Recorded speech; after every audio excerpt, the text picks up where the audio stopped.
આજે આપણે વાત કરવાના છીએ પ્રધાનમંત્રી આવાસ યોજના, જેમના નિયમોની અંદર ફેરફાર કરવામાં આવેલા છે. શું નવા નિયમ છે? અહીં મિત્રો તમને મકાન બાંધકામ માટે 2.5 લાખ રૂપિયા સુધીની સહાય આપવામાં આવશે. તો આ યોજના વિશે સંપૂર્ણ માહિતી તમને આ વિડીયોની અંદર આપવાની છે. તો વિડીયોને પૂરો જોવા વિનંતી. ચાલો શરૂ કરીએ.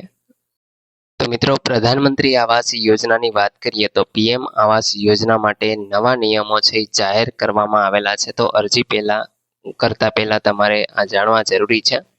પીએમ આવાસ યોજના 2.0 અંતર્ગત હવે મધ્યમ વર્ગ પણ લાભાર્થી બની શકે છે. જો માતા પિતાએ પહેલેથી લાભ લીધો હોય તો પુત્રને આ યોજના માટે અયોગ્ય ગણવામાં આવશે. એટલે કે પહેલા કેવું હતું કે પુત્રને પણ લાભ મળતો, પરંતુ હવે અયોગ્ય ગણવામાં આવશે, એટલે કે લાભ નહીં મળે. પીએમ આવાસ યોજના સરકારે પ્રધાનમંત્રી આવાસ યોજના માટે અરજી કરનારાઓ માટે નવા નિયમ લાગુ કર્યા છે. જો તમે પણ આ વખતે અરજી કરવાનું વિચારી રહ્યા તો પહેલા તમારે નિયમો છે જાણી લેવા જોઈએ. પ્રધાનમંત્રી આવાસ યોજના 2.0 હેઠળ લાભાર્થી આર્થિક રીતે નબળા લોકો ઉપરાંત મધ્યમ વર્ગના લોકોને પણ સમાવેશ કરવામાં આવ્યા છે.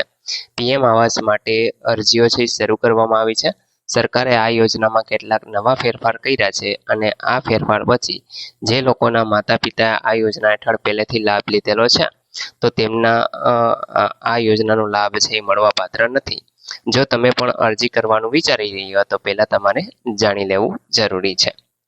હવે મિત્રો, આપણે વાત કરીશું કે યોજનામાં કયા કયા ફેરફાર કરવામાં આવેલા છે. તો કે યોજનાની અંદર માતા પિતા ઉપરાંત પુત્રને પણ આ યોજનાનો લાભ મળતો હતો પહેલા, પરંતુ આ જે પ્રધાનમંત્રી આવાસ યોજના 2.0 છે એમાં આ નિયમ છે બદલી નાખેલ છે.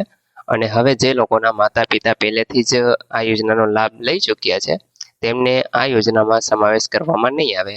હાલમાં ફક્ત તે લોકો જ અરજી કરી શકે છે કે જેમના પરિવારોને હજુ સુધી આ યોજનાનો લાભ નથી મળ્યો.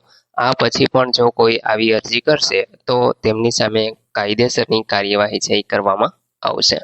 હવે મિત્રો, આપણે વાત કરીશું કે 20 વર્ષની મર્યાદા છે. તો પ્રધાનમંત્રી આવાસ યોજના 2.0ના નવા નિયમમાં જણાવ્યું છે કે માતા પિતા ત્યાં ન હોય તો તેમના પુત્ર તેમની મિલકતના માલિક છે.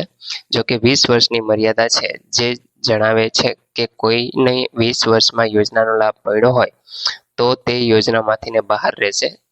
તેમને જણાવી દઈએ કે આ યોજના હેઠળ શહેરી વિસ્તારમાં લાભાર્થીઓને ઘર બનાવવા માટે 2.5 લાખ રૂપિયાની નાણાકીય સહાય છે આપવામાં આવશે, જ્યારે ગ્રામીણ વિસ્તારની અંદર 1,20,000 રૂપિયાની રકમ છે એ આપવામાં આવે છે. હવે મિત્રો, મધ્યમ વર્ગ પણ સામેલ હતો.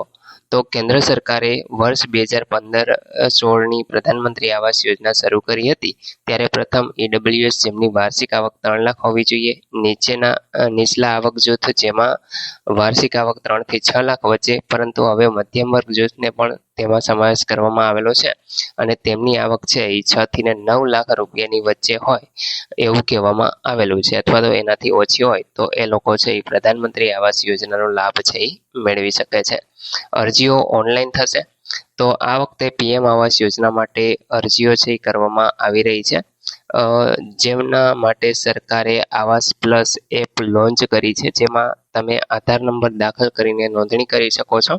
અરજી માટે આધાર કાર્ડ, પાન કાર્ડ, આવકનું પ્રમાણપત્ર, મતદાન ઓળખ કાર્ડ, જાતિ પ્રમાણપત્ર અને સરનામાનો પુરાવો જેવા દસ્તાવેજો છે એ તમારે આપવાના રહેશે. તો મિત્રો, આશા રાખું છું કે આ વિડીયોની અંદર તમને પ્રધાનમંત્રી આવાસ યોજના 2.0માં જે ફેરફાર કરવામાં આવેલો છે એના વિશે સંપૂર્ણ માહિતી મળી ગઈ છે. તેમ છતાં પણ કોઈ પ્રશ્ન હોય તો તમે કોમેન્ટ દ્વારા પૂછી શકો છો. વિડીયોને લાઇક કરી દેજો, તમારા મિત્રો સુધી શેર કરજો અને ચેનલને સબસ્ક્રાઇબ કરી લેજો, જેથી આવી કોઈ પણ માહિતી આપ સુધી પહોંચતી રહે.